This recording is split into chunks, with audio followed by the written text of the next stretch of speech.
I just recently posted a video in my YouTube channel on how to rehab groin pain. And I wanted to make a little video here to show you how this applies to people with scoliosis. So I'm going to just bring in my spine here. So this is the pelvis here. This is from the front and this is from the back.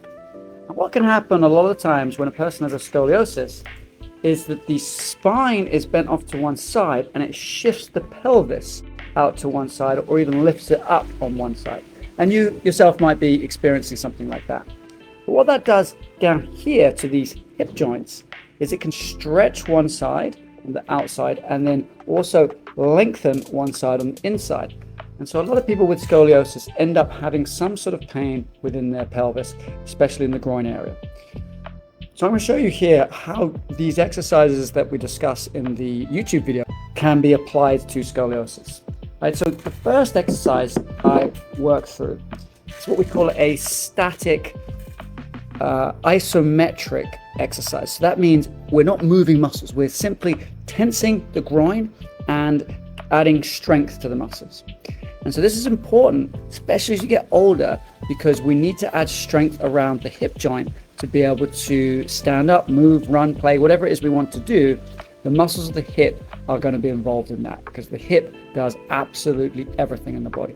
So firstly, we start with something what we call the static. So we're not moving, okay? Then we add in some movement and we take the hips in a really big circle. It's called circumduction.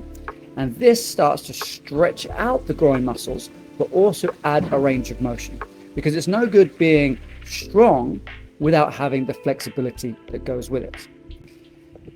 After that, we do another way of getting strength into the actual adductors. So the adductors are the muscles on the inside of the pelvis here. I didn't explain that earlier. And that uses a simple ball or something to push against.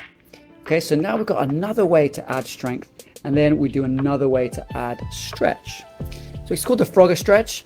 We take the knees apart and we then contract against the stretch to put a little bit of strength into the muscle and then relax and stretch a little bit more. Now, interestingly, when you stretch, let's say I'm stretching my shoulder here, I feel a stretch through the front of my arm. And if I really, really push it, the body may say, whoa, that's too much, and not loosen it up anymore, because if it loosens it up, we could actually end up damaging the joint. At least that's what the brain thinks.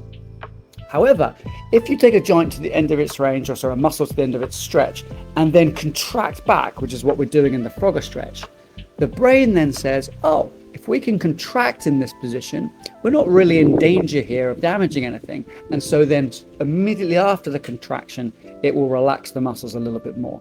And so that's why some stretching goes to end of range here, stretch, contract, relax, stretch, contract, relax. And that is a way of stretching that actually changes joints very, very quickly. Then what we start doing is saying, okay, those exercises are non-functional as such. We're specifically focusing on certain muscles, getting them stronger and more flexible, but we want to start getting people back to more function. And so we go into a kneeling position. In kneeling position, we stretch again and contract to add that strength and mobility. And then finally, we get the person to stand up. And so for you with scoliosis, what we want to do here is add balance to the pelvis through that stretching and strengthening. And we want to progress you from lying down to standing up. That will either help shift the pelvis to be more in line with your legs and hopefully in line with your head as well, or at least give the pelvis the strength to start realigning as you do the scoliosis specific exercises to help add mobility and strength and endurance to your spine. Exercise specifically for scoliosis is important, but also we want to take a whole body approach to make sure the rest of the body supports the spine as you do those exercises.